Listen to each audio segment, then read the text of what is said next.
This is a story about the strongest nine-circle mage, Lucas Trauman, who fought against demigods to protect humans, but in the end, these so-called fake gods were not able to defeat him. The gods were too scared of his powers, and they trapped Lucas inside an eternal torture chamber with his consciousness intact to suffer for eternity. Now, thousands of years have passed, and we see a weak boy getting bullied by his other three classmates. The boy who was getting beaten up was Frey Blake, the third son of the almighty Blake family. But he is the only exception in his family as he is very weak and has no magic. The bad student tells Frey that in tomorrow's sparring lessons he is his sparring partner, and he will not go easy on him. Frey wishes that he wants to become stronger at any cost, and suddenly Lucas hears a voice inside his head, but he is very shocked because he has never heard anything for years. He thinks that he started hallucinating, and finally he is losing his mind. On the other side, we see that Frey has been summoned by his father, and his father tells him to disappear from their lives, because Frey's father cannot overlook the fact that Frey is dirtying their family's honor. Frey asks his father if it's a sin to be weak, and his father says the Blake house does not accept individuals who are incapable of getting stronger. Now we see that Frey is inside his room,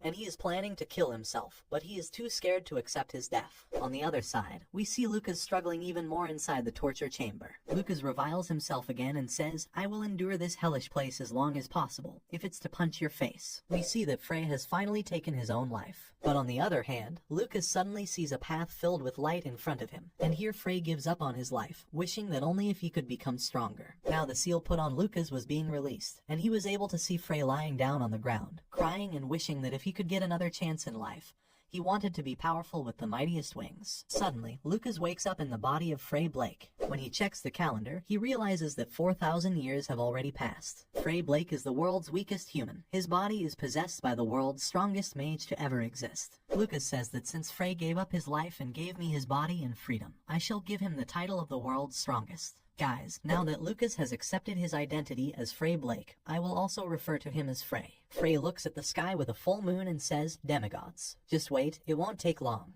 I will definitely get back at you." Now Frey starts to gather mana in his body to regain his strength and become even stronger than before, so he can fight against those demigods. After a whole night of practice, Frey realizes that he has reached the level of a 5-star magician. But suddenly, his body starts vomiting. The impurities that have accumulated within Frey's body have started to come out, so he uses his power to remove all of the impurities from his body. Now inside the school, we see that the bully kids were talking about how they were going to crush Frey in today's match, but another fatty tells us that he saw Frey buying lots of sleeping pills from the infirmary yesterday, and they started to joke about whether Frey would commit suicide or not. On the other side, we see that Frey had vomited a ton of blood to remove impurities from his body, and he was surprised to see this much impurity in a young child's body. Later that day, inside the Westrot Academy trainee canteen, all the students were surprised to see Frey gobbling up all the food like a glutton. In reality, Frey hadn't eaten anything for 4,000 years, which is why everything was super tasty to him. After eating food, Frey now thinks that he has to attend school with these kids, while his current age is 4,000 plus 50 years. But Lucas had to do this because he cannot know everything that happened in the last 4,000 years with Frey's memory alone. Frey now enters his class, but Bully Kid 1 stops him. Bully Kid 2 asks Frey to give him 10 lunch tickets, which he lost in a bet on whether Frey would commit suicide or not. As the fatty started to harass Frey,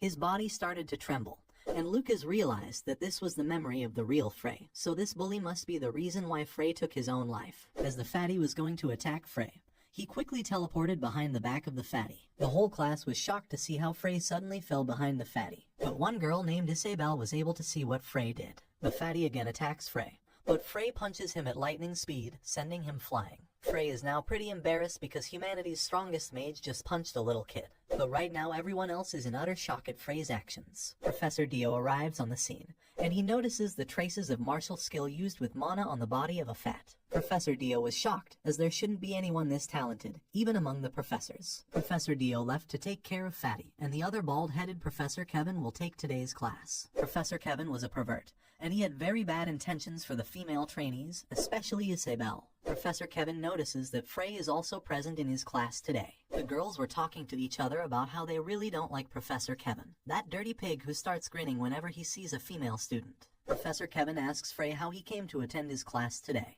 Frey, who wasn't aware of Professor Kevin's behavior, asks for forgiveness and says, "Sorry, Professor, I was busy." The girls mumble to themselves that Frey doesn't attend his classes because he would bully him whenever he came. Professor Kevin asks Frey if he has more important things than his class. Frey cheerfully says, "Yes, you are right. I am at the age where children are sensitive to everything." The professor gets very angry, but he controls it and says, "Yes, you are right. I am not a condescending professor who thinks that my classes should be the top priority, but I have a question for you." The professor further tells Frey that if he is unable to answer even a single question, he will have to take responsibility for that defying attitude just now as a trainee at the academy. Professor Baldy asks him to name 3 items that were used by the magic warrior King Cassigen. Frey was shocked for a moment, and he asked, "Did you just say Cassigen?" Now we see the memory of Lucas from 4,000 years ago, a very strong martial artist who destroyed a whole fucking mountain with his one punch. Young Lucas comes from behind and tells him to do it moderately, otherwise you will erase all the mountains. At this rate, will you look after the wild animals after they lose their homes? The warrior who destroyed the mountain just now was none other than the magic warrior Cassigen,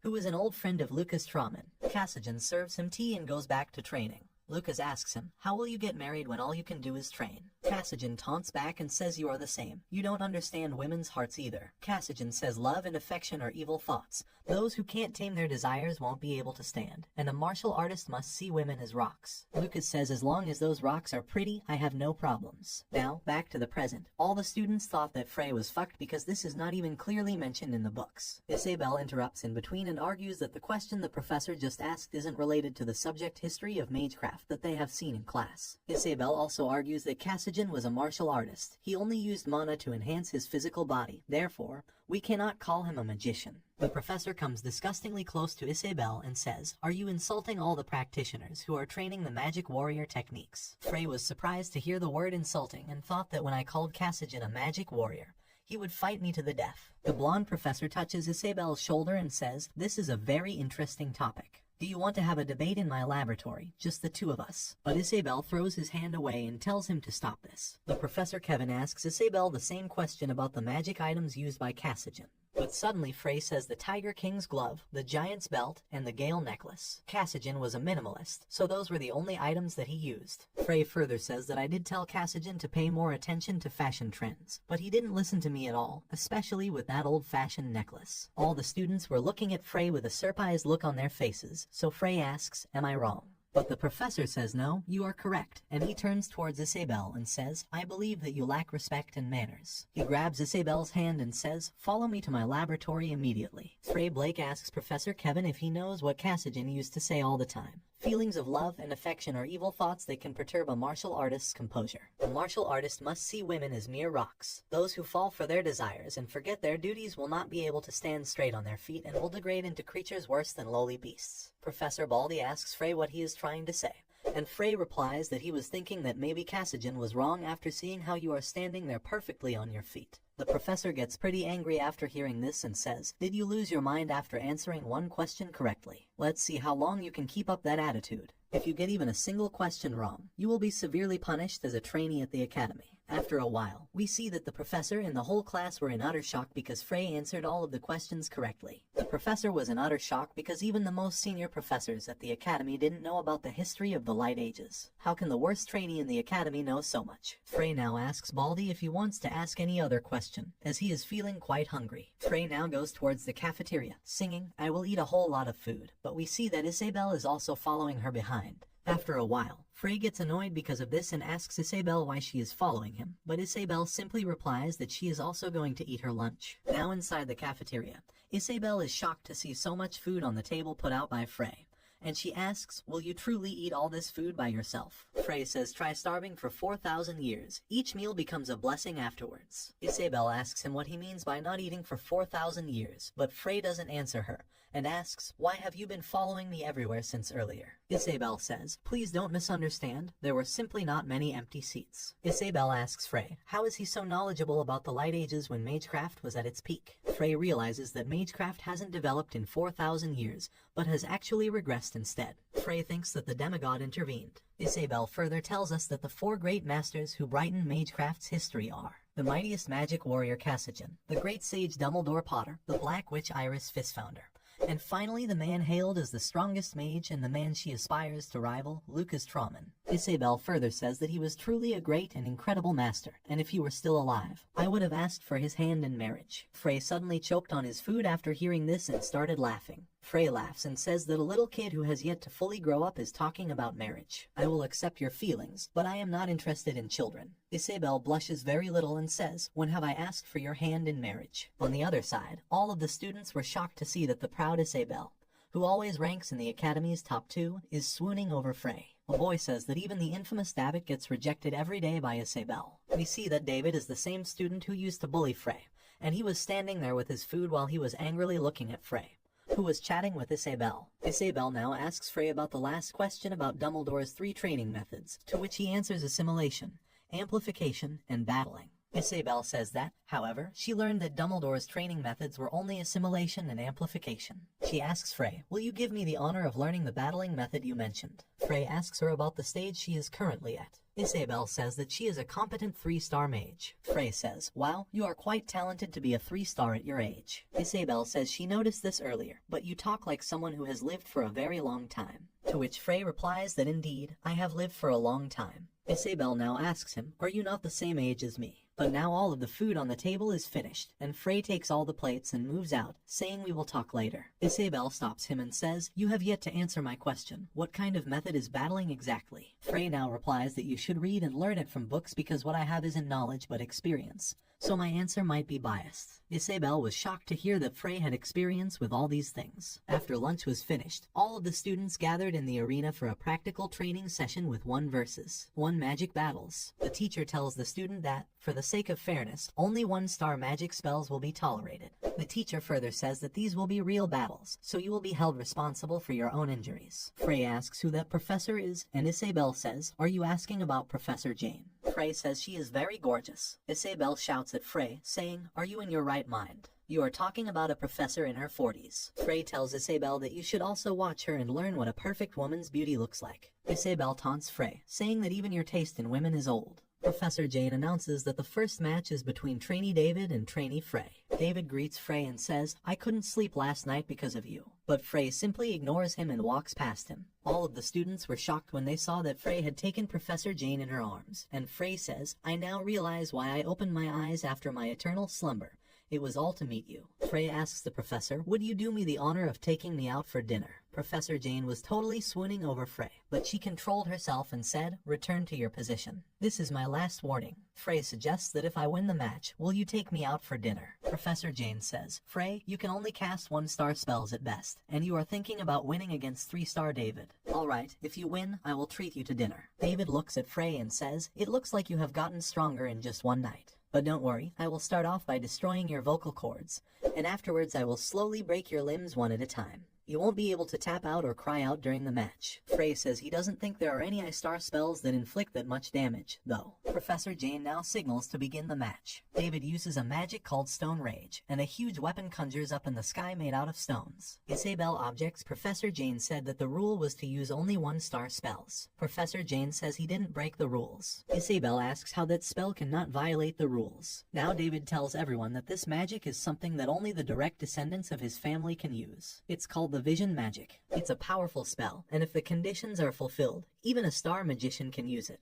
Frey says Vision Magic is the same as the house symbol, and you are using that to bully people. In this new body, Frey uses a magic spell for the first time, and the spell is Magic Missiles. Frey thinks that the magic missile is glowing very nicely. David laughs at him and says, are you going to face the Stone Rage with a magic missile? Frey shoots his magic missile towards David, and it breaks all of the stone weapons made by David and hits him so hard that he falls to the ground, totally immobilized. Everyone present in the arena was pretty shocked to see what happened just now. A single magic missile destroyed the Stone Rage spell. We see that Frey intentionally attacked David's throat and damaged his vocal cord. We see that there are 2 upperclassmen also present to watch the match. Frey now gives an evil smile and asks David, what was he saying earlier about destroying vocal cords and then slowly breaking the limbs one at a time? Frey fired the missile at David's leg and broke it. Frey was crying very pitifully in the agony. Frey asks what is wrong. This was your plan, right? Are you not feeling well? Isabel now says to Professor Jane, we already have a winner. I request that you bring this match to a halt.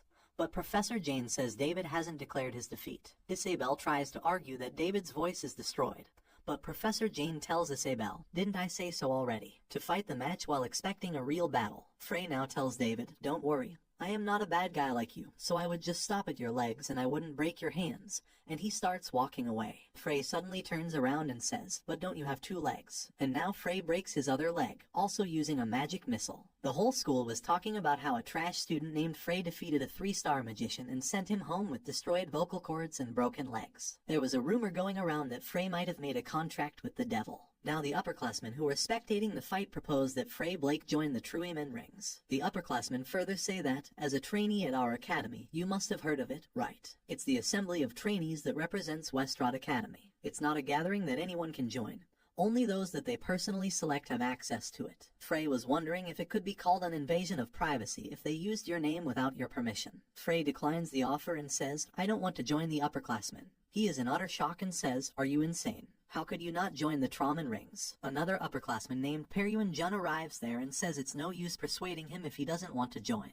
Peryuan introduces himself and says he is the manager of Trauman Rings, and he also wishes to invite trainee Frey to join Trauman Rings. Frey looks at him and thinks that his composure is impressive for someone of his age. But Frey still denies it and says, "I am not interested, and nothing will change even if I join that group." Now, in the nighttime inside a hotel, we see the Professor Jane wearing some pretty clothes. And she says to Frey that, "I promised to treat you to dinner. But how come there is one more mouth to feed?" Isabel has also come in here following Frey, and Frey was urging her to leave the food and go away from here. Isabel politely says, "Please don't mind me. I definitely did not follow the 2 of you because I was worried." Frey now loses his mind and says, "Can't you just leave? There is a limit to how dense you can be." Isabel says, "No matter how much I searched, I didn't find any information on battling. What do you want me to do? And even you are not teaching me. I have no choice but to follow you around until you do." Professor Jane interrupts and asks, "Are you talking about Cassigen's training method?" Isabel shockingly asks, "Does Professor Jane know as well?" Professor Jane says, "I have heard rumors of it in the Mage Institution, but no matter how much I looked through the records, I couldn't find it." Professor Jane further says that trainee Frey knows about this training method. "If you are not bluffing, I would also like to hear more about it." Frey goes and puts her hands on Professor Jane's shoulder and says, "Instead of that, I can teach you more interesting things." Frey further says, "What do you think we can do to continue this talk in your room?" Professor Jane, who is getting totally seduced, wonders why she is reacting like this to a trainee who is 20 years younger. They both move their lips forward towards each other in the heat of the moment, and they kiss. But suddenly, before their lips can meet each other, Isabel interrupts and says, "Stop acting so shamefully towards the professor." Frey is now standing alone on the outside, and he wonders if the demigod were controlling the world.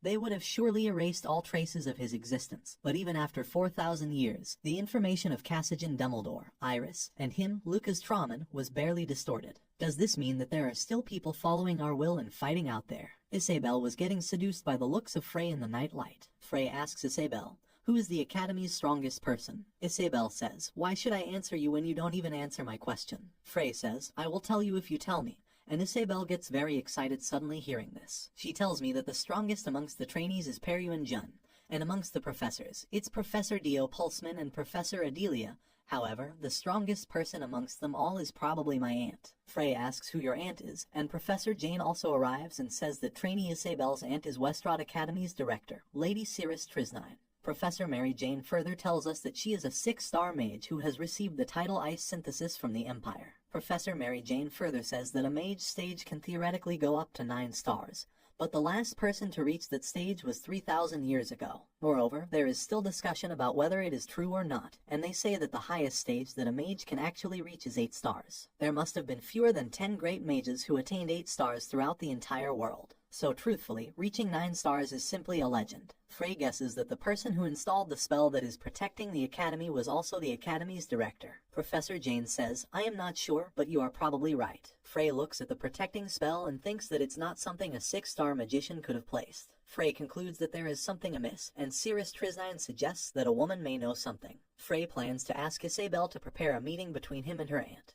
But then he realizes that he doesn't know how far the demigod's influence reaches, so he cannot involve a little innocent child, and depending on the situation, he might have to suppress the Academy's director. Frey says I should get 7 stars at least. Professor Jane says it will take 10 years if you are quick, but actually it would take more than 20 years. Frey says if I train hard enough, I should reach it by the time vacation ends. Professor Jane laughs and says, "Well, alright, who knows? Your bluff may become reality one day." It's good to dream big and aim high. Frey again goes into sexy mode and says, my dream isn't the only big thing. My love is huge as well. Will you check it for me? The bitch named Isabel again interrupts and says you should be careful from now on. If you keep acting shamefully toward the professor, I will report it to my aunt. Frey gets angry and says this is why I don't like little kids, and this time even Professor Jane agrees and says these little kids are sure a pain in the ass. Frey thinks that there is no need to rush, I just need to do what I can for now without making mistakes. That's the quickest way to fuck demigods. 2 weeks later, David comes into the academy with a broken leg. David was very angry,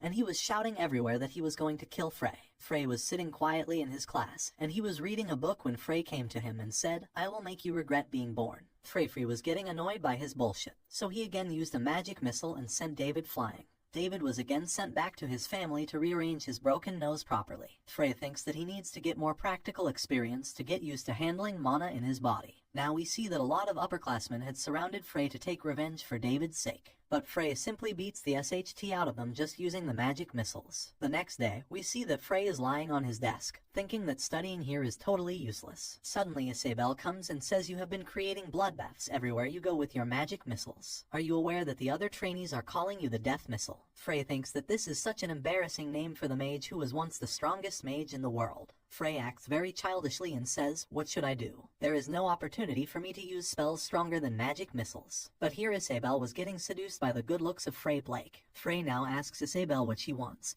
and Isabel says that she followed his advice and mixed the troll blood to make a potion, which increased its power many times. Frey says to try using a hybrid troll's blood. It should work better as the special strength of trolls is adequately diluted within their blood. Isabel now asks Frey, what would he teach her this time? Frey thinks that Isabel is a talented kid, and if he raises her properly, he could make her a 7-star mage or probably an 8-star mage. Frey tells Isabel that he is going to teach her about battling this time. Frey says I will leave the train during the vacation. If you come with me, you will see the battle with your own eyes. Frey warns that it's going to be a harsh journey where there is even a possibility of losing life. But Isabel quickly says that I am going to accompany you, so please take me with you. Now, at the time of leaving, we see Isabel has packed her whole room in her multiple bags, including her teddy bear too. Frey complains that they are not going camping, but Isabel says women have a lot of things they need, and you wouldn't understand.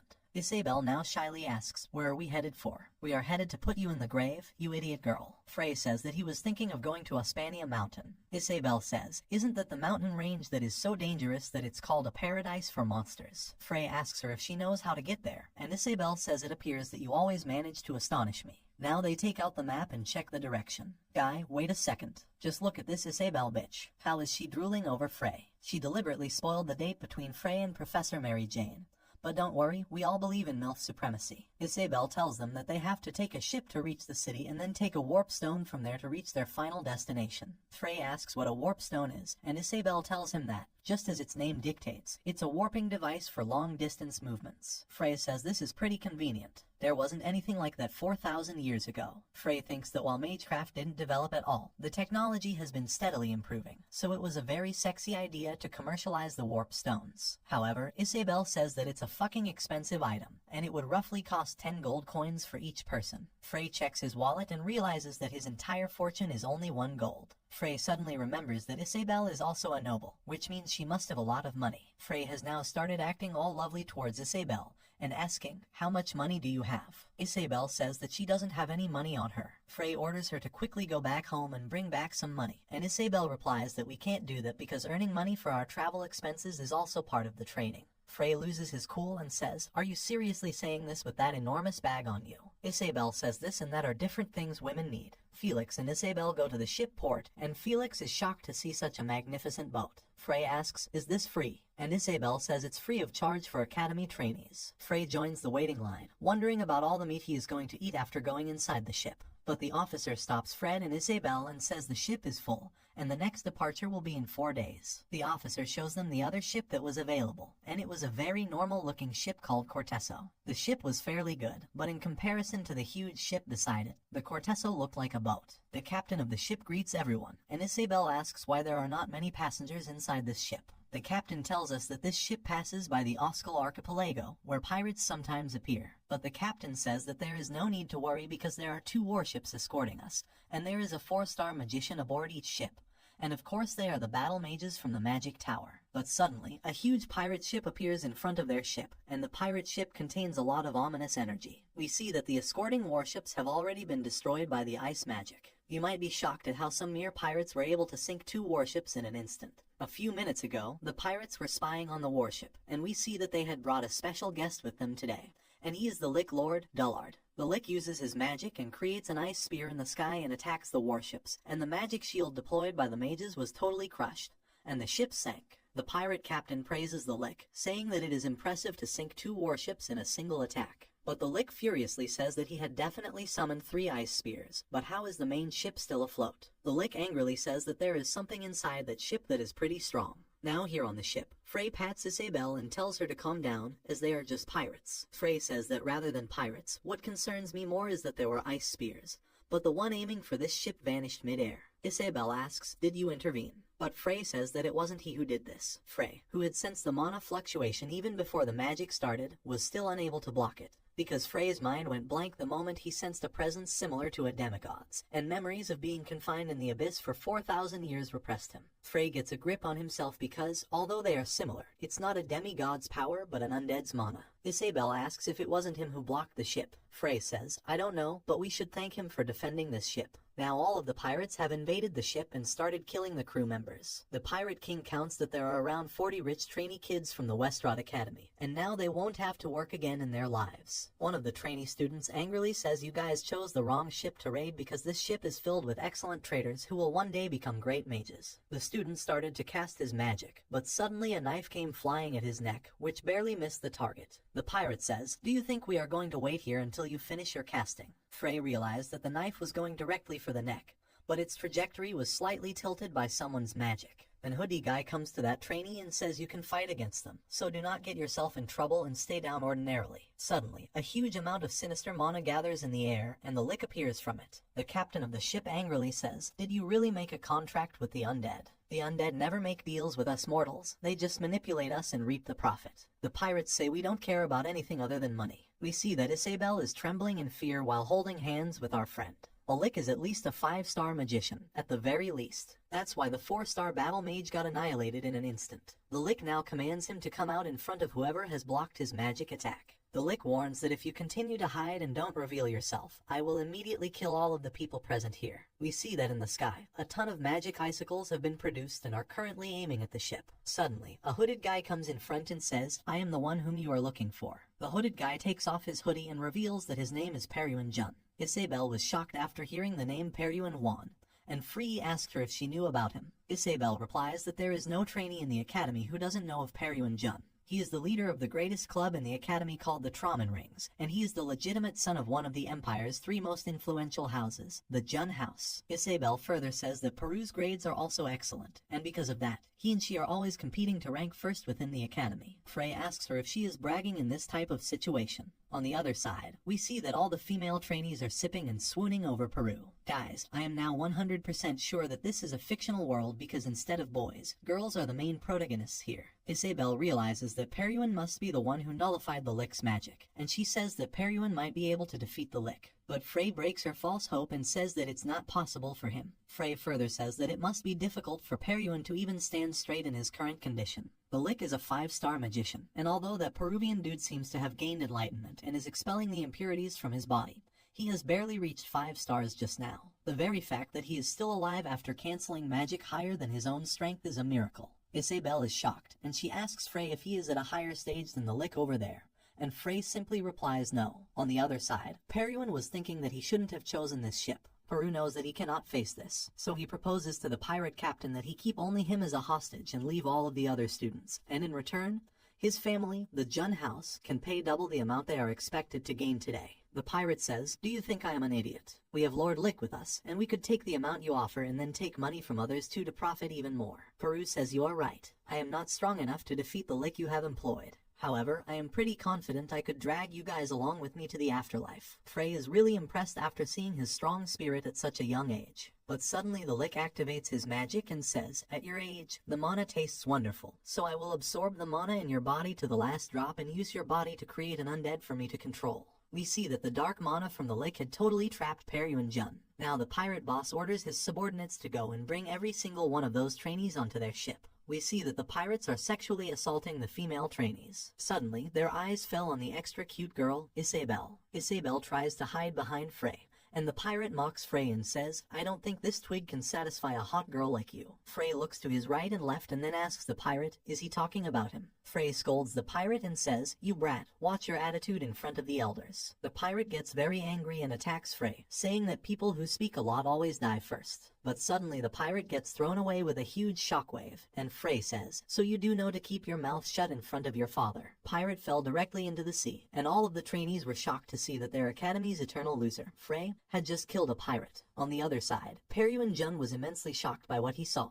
Frey kicked his opponent before the blade could reach him, causing an instant amplification of mana. It was at such an incredible speed that even Peru could barely follow. Frey gives a head pat to Isabelle and says, "Don't flinch and watch carefully. None of them are stronger than you other than the lick." The other pirates assumed that the fucking stupid one-eyed rascal maybe tripped over his own feet because he was too horny. Frey suddenly appeared in front of that pirate and beat the snot out of him. Frey says that you should have agreed when Peru tried to negotiate because, unlike him, I am not as gentle and kind. Frey says that he has never killed a human before, but guys like you don't look like humans to me. Frey has now started to beat the SHT out of everyone in groups by using his magic. The students were shocked to see that all of those pirates weren't even a match for our academy's eternal loser. One of the pirate bastards took a female trainee as a hostage, but Frey runs at an inhuman speed and kicks off the pirate bastard before he can do anything to the girl. Frey uses multiple magic attacks to almost annihilate all of the pirates. But suddenly, a fatty pirate now takes Isabelle as a hostage and quickly points the knife at her neck. The pirate warns that if even Frey tries to move,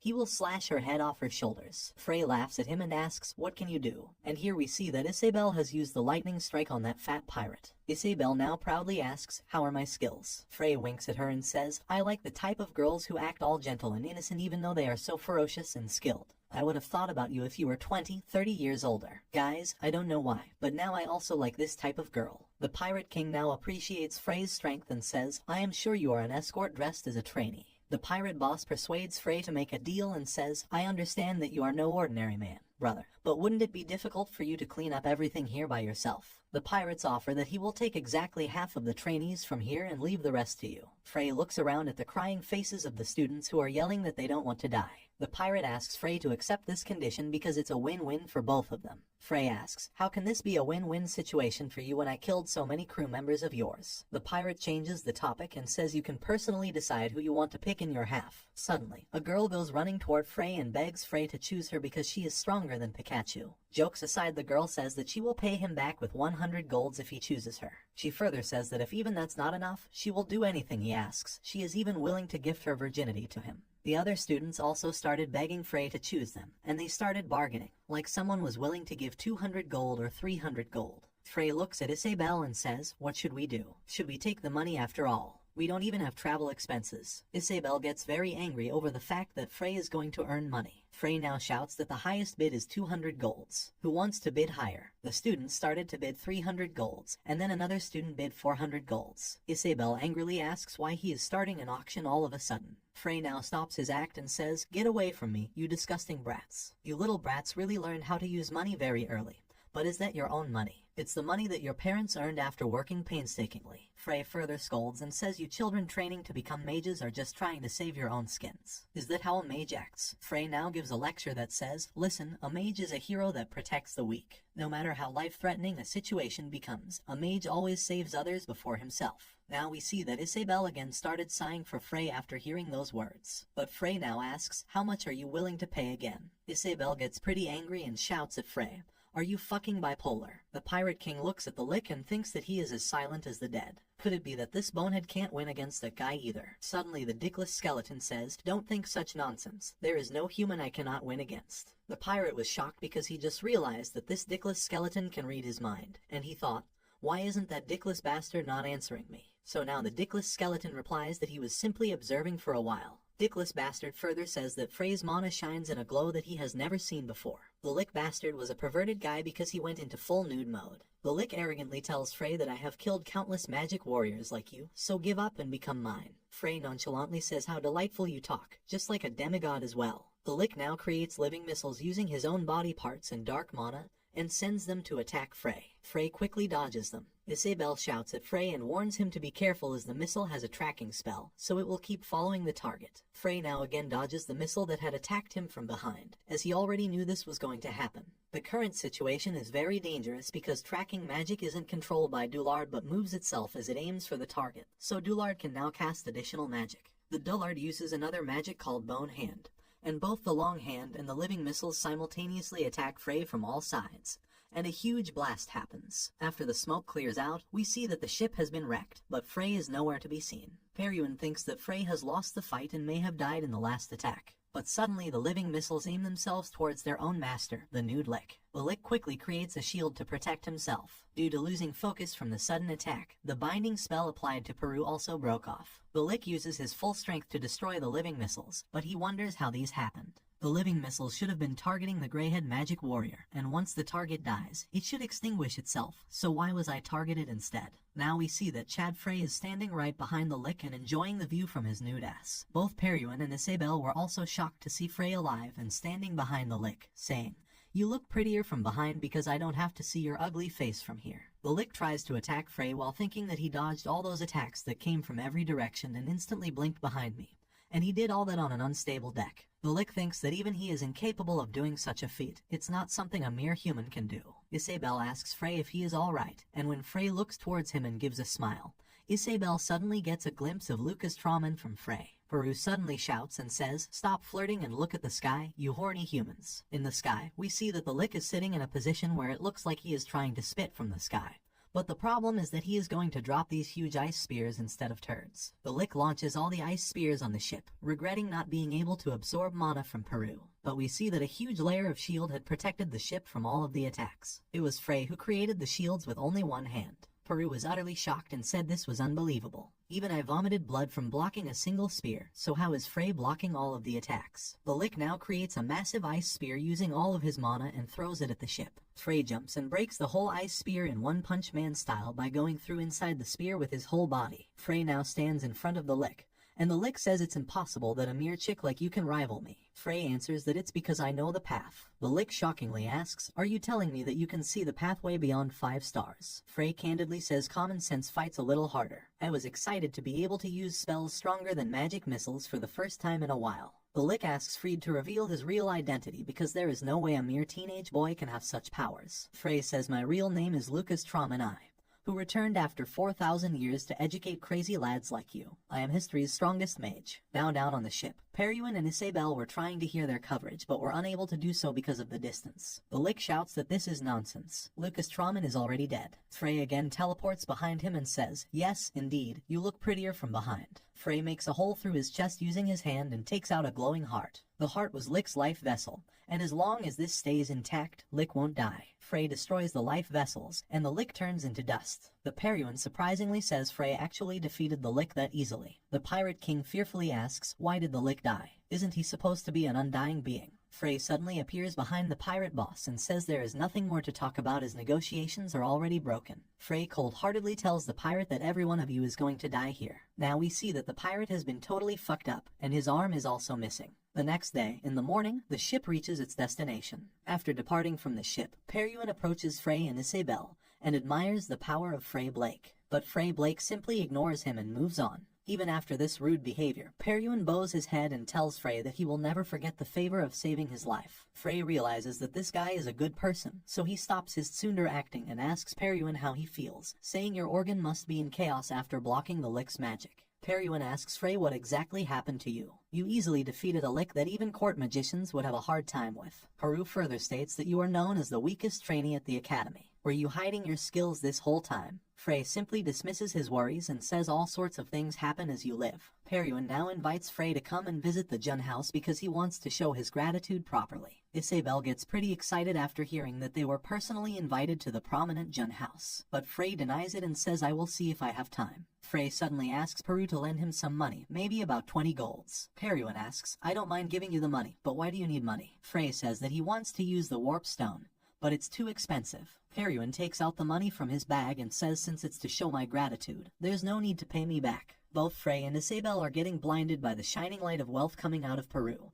and his money. We see that Peru had given them 300 gold coins, which, if we adjust according to inflation, would be worth $1 million in today's time. Frey says he doesn't need this much, only 20 gold would suffice, but Peru denies taking it back and says I have no change, so just take it all. Peruin tells Frey that he does want to invite him right away, but he is currently in the middle of marriage talks with his fiancée. The lustful demon inside Frey awakens, and he asks Peruin if her fiancée has an older sister. Peruin hastily says that his fiancée is from a different place called Luanoble Kingdom. But the thirsty Frey says, who cares? And I am fine with her aunt as well. Peruin further tells us that she is the daughter of the Aquareed house. It's an impressive household that has birthed countless skilled knights. Peruin says I am certain that they will be disappointed to learn that the fiancé is a feeble magician like me. Isabel winks at him and says, is that what the Academy's top trainee should be saying? You are not weak. Frey cheers up Peru and says don't lose confidence. You already have that handsome face of yours to help. Also, don't forget to contact me if she has an older sister or aunt. This time Isabel grabs Frey by the collar and says, you are so horny. Is your mind only filled with obscene thoughts? Peruin now bids farewell and again asks Frey to come to his house because he doesn't want to live as a jerk who doesn't even show his gratitude to his life savior. On their way back, Frey says Peruin is such a nice guy, like what nobles should be like, and he also has such deep pockets. Now we see Isabel trying on some vulgar outfits, and she asks Frey how she looks in these outfits. She scolds her and says, are you going to train the mountains with fluttery clothes like that?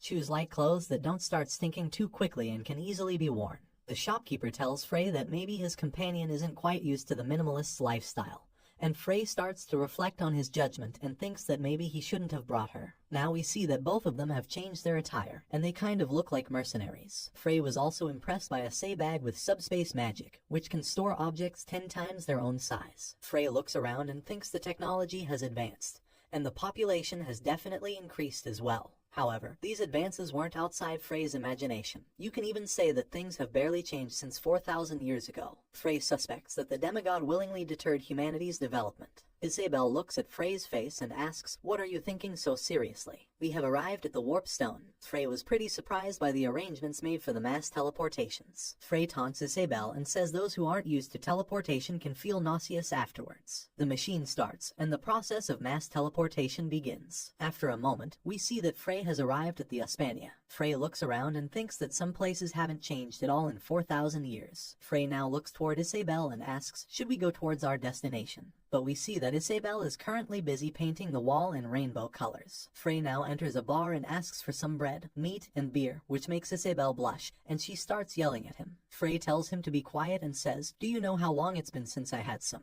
And he wonders why they don't sell any beer at the academy. Isabel says minors aren't allowed to drink alcohol, so why would they sell it? Now we see that the bar owner who is preparing the food hears Frey saying, don't worry. Back in my days, everyone above the age of 13 drank regardless of the law. The owner of the bar serves them the food and says that seeing as you are planning to enter the Aspania Mountains, you must be newcomers. The bar owner taunts that wearing undamaged armor and attaching a new sword to the waist makes you feel like you could hunt a dragon. The bar owner orders them to finish eating and return because newbies shouldn't challenge the Aspania Mountain. Isabel says, I have heard that it's a paradise for monsters, and we are aware that it is a dangerous place. The bar owner angrily shouts at them and says, you know nothing, just like Jon Snow. The other adult mercenaries also start to talk about them, saying they are those bastards trying to go to the Aspania Mountains. Maybe they have 9 spare lives or something. The bar owner now says, I had a son just about your age. He always ran around saying he would become a mercenary. That's why when I saw the two of you, it felt like I should intervene. The dumb bitch Isabel asks where he is now and gets the reply that he died after entering the Aspania Mountains. The bar owner further says that his son was escorting a mother and daughter who went to gather medicinal herbs. The daughter alone returned alive and told him about his son's demise. Frey asks, can you tell us more about the monsters that appear in the mountain range? After hearing this question, the bar owner scratches his head and says, fuck, I won't be able to sleep well tonight. Now the bar owner takes out the map and gives all of the details about the Aspania Mountain that he knows of. Frey thanks him and asks how much the cost of food and beer was. The bar owner says there is no need for that. I will put it on your tab, so come back alive to pay me back. Frey asks, does your business even work properly like this? Frey thanks you for the food and says the special sausages were really amazing. But the bar owner says, don't lie, this place is known for its trash food except for the beer. The bar owner bids them farewell and says, I will prepare tastier sausages for the next time you come. Now we see Frey and Isabel fighting against some tree-like monster bastards. After killing all of these monsters, Isabel says we have just barely entered, and strong monsters are pouring out already. Isabel says, now that I understand why you brought me here, I would learn a lot just by training here for a month. Frey says that's not the reason to come here. Why would I come all the way here just for that? Isabel asks her, then why? Frey says we are going to Dumbledore's dungeon. Isabel shockingly asks, are you talking about the dungeon created by the great sage Dumbledore? It's a dungeon rumored to give you the strength to rule the world once you find it. But currently it's only a legend since people aren't sure if it truly exists. Frey says that because of Dumbledore's personality, the dungeon probably isn't a cave or something.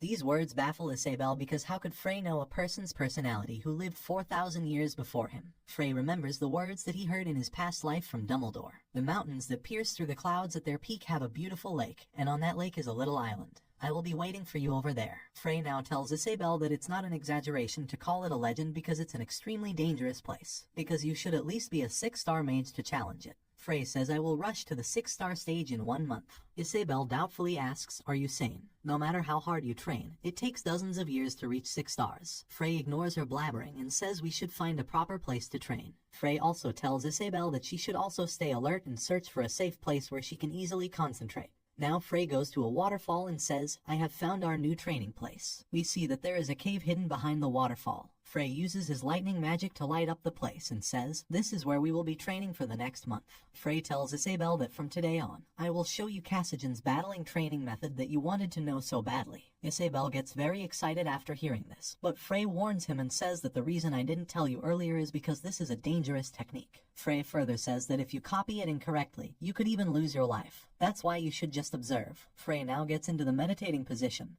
and he suddenly starts to levitate. We also see that all the mana from the surrounding atmosphere is quickly getting attracted towards the cave where Frey is residing. Frey collected all of the mana in his abdomen. After a few hours of gathering mana in his abdomen, Frey opens his eyes and says the preparations are finally finished. On the other side, we see that Isabel has created a lot of belly fat. I mean, she also had a ball of mana in her abdomen. Frey had predicted that Isabel was talented, but he hadn't anticipated that she would be this talented. When Isabel opened her eyes, she was shocked to see Frey too close to him with a weird, smiley face. Frey compliments her on doing so well and says, let's go and eat now. Frey now opens his sexy magical bag and takes out the food. When he offers food to Isabel, she denies it and says she is not feeling hungry. Frey says your brain is misinterpreting the feeling of mana replenishment as satiety, so eat it even if you have to force it down. While eating the food, Isabel commented that she had never imagined that she would spend time like this with Frey. Isabel further says, I have always been observing you and your extraordinary willpower. You are only a student being bullied, but my eyes were drawn to you. I'm not sure how to call it, but when I see you these days, you feel like a different person. Frey asks Isabel, which one do you think is the real me? Isabel laughs like hee and says, aren't both versions obviously the same? She further says that humans don't change, they only grow. Either way, I need to thank you for your change. Previously, you wouldn't have brought me along to train just the two of us. Isabel started to blush when she realized that she had to spend an entire month in this narrow cave with your hot and handsome protagonist. Frey understands what she is thinking and says, don't worry about useless things. Didn't I tell you I wasn't interested in kids? Frey sets up a magic barrier at the entrance and says it will be a pain in the ass if monsters come while we sleep. Frey lies down and says it's the first day, so you should also get plenty of sleep. The next day, when they woke up, Frey told Isabel to think of that as her last break. Today, we start the real training. Frey says, now we begin Cassigen's training method of battling. Frey warns Isabel that this is a very dangerous training method, so don't imitate and just watch. Frey focuses his power on the mana he has gathered in his abdomen.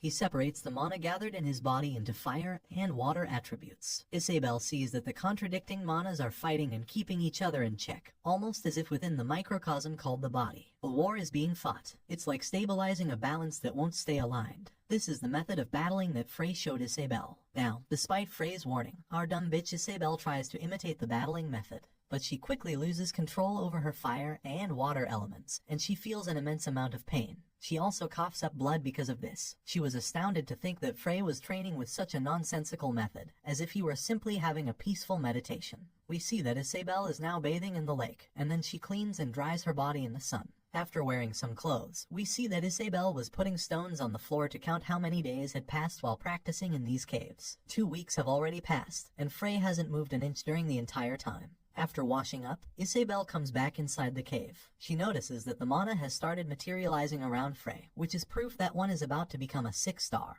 and Isabelle is shocked because Frey was able to reach the 6-star stage in a mere 2 weeks. Isabelle also sits beside her and starts to gather mana using the battling method. 3 weeks had passed, and because mana materialized around Frey, Isabelle was also able to absorb mana at a rapid rate. Isabelle's balance suddenly breaks because of a slight lack of concentration. Isabelle is now overflowing with mana and thinks this is a very extreme training method. She wonders if our ancestors all practiced this ferocious method, which explains why current mages are incapable of reaching the heights of the past mages. Due to training non-stop for a week, she was smelling pretty bad. Isabelle notices that the barrier is breaking because of an intruder. The intruder is none other than a very big and strong phoenix. Frey wakes up from all of this commotion and says a phoenix came to visit me. Isabelle was shocked to hear it and said, "Isn't that a legendary creature and a divine beast?" Isabelle knew that the Aspanium mountain housed all kinds of monsters, but to think it also had a divine beast. Frey says it was attracted by the fire attribute, mana, from the battling training method. Isabelle warns him and says, "Don't go near it. Divine beasts cannot be tamed by humans." Frey looks at him and asks, "Are you simply going to stare? Didn't you come here to ask for help?" The phoenix puts his head down on Frey's hands like a very obedient bird. Isabelle surprisingly asks Frey, "How are you able to touch its flame feather without getting burned?" Frey says it's because it shows no hostility toward me. Frey points towards the beast's body and says, "Don't blind yourself by the fact that it's a divine beast. Watch carefully. It has a deep wound made by a large claw. It almost had its heart gouged out. It's a miracle it's still alive." Isabelle asks, "Do phoenixes actually die even though they are phoenixes?" Frey says they are just less restrained by death compared to other creatures, but that doesn't mean they are immortal. Isabelle wonders what it is that could inflict such a wound on the divine beast. Frey pats his head and says, "Looks like you have been in a tough fight. I can help you." Frey starts to pour his fire attribute mana, which he gathered through the battling method. Frey tells the phoenix that "You are taking away the fruits of my training." The birds made a sad noise, which felt like he was trying to apologize. But Frey says, "Don't worry, I am just joking. Stay still. It's almost over." Isabelle was surprised to see that even Frey can have such expressions and emotions. Isabelle thinks that the surrounding air has also become peaceful. Inside the memory of Frey, we see that Lucas Trauman is talking with a phoenix and asking it if it's scared to do a race because of the rain. Lucas taunts that the great phoenix wouldn't be weakened by such a light drizzle, right? Now, back to the present, Frey looks at the phoenix and says how nostalgic it is that my old friend also behaved like you. We see that the injuries of the phoenix have started to heal, and Isabelle wonders if a phoenix regains its healing power by recovering its energy. The phoenix had regained his health, and Frey told her to choose her opponents wisely. After the phoenix flew away, Frey noticed something on the ground. It was a phoenix's feather. You can use it to heal injuries or produce magic items. It can fetch a very high price. Frey says this phoenix is someone who repays his debt, unlike someone who is not of help, even though I have been sheltering her for days and weeks. The dumb bitch Isabelle asks, "Are you talking about me?" and says, "Can't you talk nicely to humans as well? Just like you did with the phoenix." Frey takes off his clothes and again starts to gather mana, and we see that due to not eating, he would turn into an undead because there would be nothing left except bone. Isabelle looks at Frey and thinks that he is truly an outstanding person. With his vast historical knowledge and his speech that shows a certain level of maturity and experience, it's almost as if he is an elderly sage. The depth he shows is like a flawless great mage. Isabelle again gets a glimpse of the great mage Lucas Trauman from our skinny Frey. She thinks that this is happening because she might have some deep feelings for Frey. After a week, Frey again wakes up, but this time he has become a 6-star mage. Isabelle thinks that this is an unbelievable scene. The youngest person in the world to reach the 6-star stage was only 35.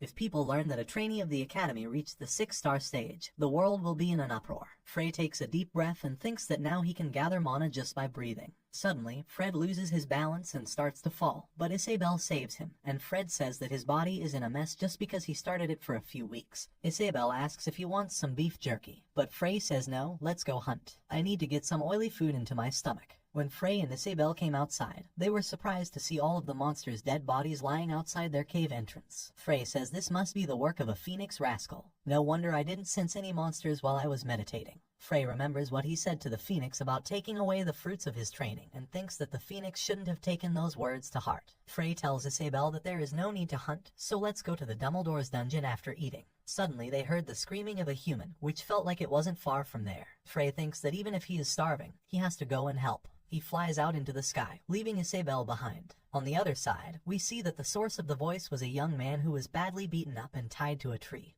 and there are a bunch of thugs lying around and playing with his life. The boss of the hunters says, "Just when will that woman pass by here? It's already been over a month. When must we stay closed up in these irritating mountains?" One of the thugs takes the knife and says, "Watch carefully, you ugly fuckers. I will properly stab him in the forehead." The knife was exactly aimed at the head of the poor man, but suddenly the knife got deflected by an air current. Thug number 1 taunts thug number 2, saying that even the wind doesn't want to help you. Thug number suddenly got surprised by the presence of Frey standing there and asked him, "Who are you?" The thugs took out their weapons, but when they looked at Frey's face, they wondered, isn't this dude about to die?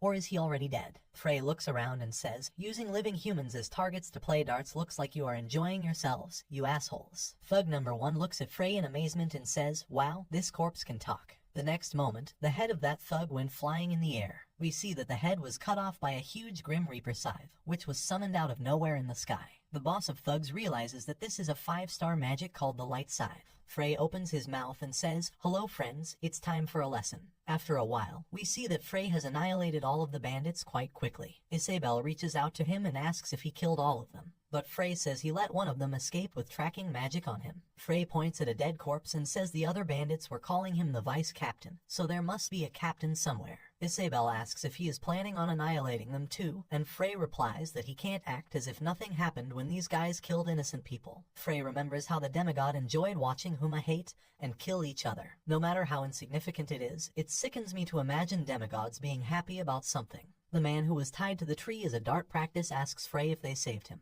Frey tells him that, unfortunately, he has lost too much blood and that he is under no obligation to save him. The man started to cry and said he didn't want to die and wanted to apologize to his father before dying. Frey stops as he remembers something after hearing those words. On the other side, the escaped bandit informs the captain about how all of them were killed by ghosts. The captain says, "What bullshit are you spouting? Did you drink an entire barrel?" But the bandit was firm in his words. He describes it and says his whitened hair was scattering in the wind, and the skinny body was stinking rotten. He is no ordinary man, and his mastery of fighting in the mountains didn't allow us to fight back at all. He sent the heads of their members flying in an instant, and I alone barely escaped with life. The captain concludes that this unknown entity must be a magician, and his advisor also agrees with him. The advisor further says that, looking at the circumstances, he seems capable of double casting, which concludes that he is a battle mage. The captain gives orders to increase the lookouts and says to inform everyone the moment you find the mage. After getting into position, kill him. The advisor asks if the Aquareed house hired magicians, but the captain denies it and says that the Proud Knight family would never use magicians as bodyguards. The captain points at the escaped bandit and says, "Sacy, you guys were playing human darts, so who are you suing to play?" The bandit says that he was just some random mercenary who was escorting the mother and child, who had come to pick herbs. The captain thinks that the mercenary doesn't seem capable of hiring a battle mage, so just who is this mage? Sometimes later, we see a broken down cart and many soldiers who were killed. It was revealed that the culprit behind this was the bandit captain. The victim is the eldest daughter of the Aquareed Knight house, named Sonya Aquareed. The bandits have been waiting here to ambush them. Sonya still fights the bandits even though she is on the verge of collapse, but she wasn't able to win against the advisor of Captain Bandit. The captain says he is about to fall in love with the beauty of Sonya Aquareed and how she holds her sword. The captain makes a very perverted look and says it was worth waiting for more than a month in these infuriating mountains. "You are as beautiful as the rumors depict, Sonya Aquareed." On the other hand, Sonya was thinking about her situation as all of the escorting knights were annihilated.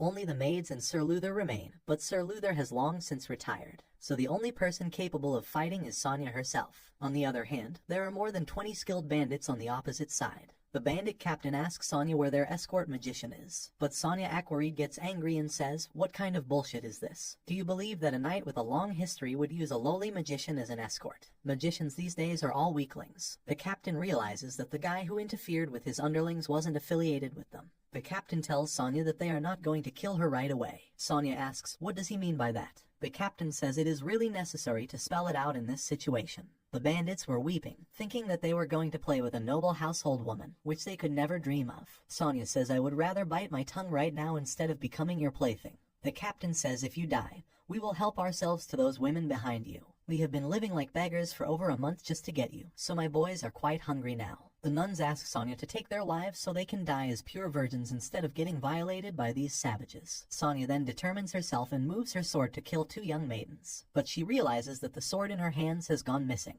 She thinks that it was the bandits who took away her swords with their skills. Then she orders the maids to bite their own tongues. The bandit captain interrupts and says, "You have finally revealed yourself." We see that Frey is standing beside Sonya while holding her sword, and even Sonya is shocked to see her. The bandit captain says he has heard about you. "It looks like you have been taking good care of my boys." Frey asks him if he is the leader. The bandit leader now gets seriously angry and asks, what did Frey do to his men? Frey replies that he took very good care of them. The bandit captain furiously orders his minions to kill Frey immediately. The captain assumes that Frey is a battle mage, and they can easily win against him with their numbers. But Frey uses a wind cutter and cuts the bodies of bandits. Gleichzeitig, he also attacks the bandit captain with magic missiles. Sonya was shocked to see such powers and asked Isabelle about who they were and what their purpose was. Isabelle smiles and replies, "You may rest easy now that we are not your enemies." On the other side, the bandit captain was able to defend himself and thinks that since Frey is just a magician, he can keep attacking like this for a long time since there is a certain cycle with magic spells. The bandit captain had assumed that he was the sole target of Frey, as he was constantly bombarding him with magic spells. But surprisingly, his minions are getting killed one by one with Frey's attack. The bandit captain was shocked to see that Frey was casting so many spells at the same time. The captain bandit is shocked because he has never seen a mage like that. He then gets hit by a magic missile. Frey then stops attacking, and the bandit captain misunderstands that he is out of mana. He orders all of his minions to attack him now. Sonya worriedly asks Frey if he really ran out of mana, and she wants to help if that is true. Frey activates a magic circle and warns Sonya to get back because it can be dangerous. The magic that Frey used just now was an earthquake spell. All of the bandits get caught up in the earthquake and die by getting buried under the ground. Sonya thinks that earthquakes are 5-star magic spells. How did Frey cast it while facing those mercenaries? Isabelle says that the previous attacks were distractions to buy some time for this spell. Sonya gets shocked and asks if the sight of light arrows was only a diversion.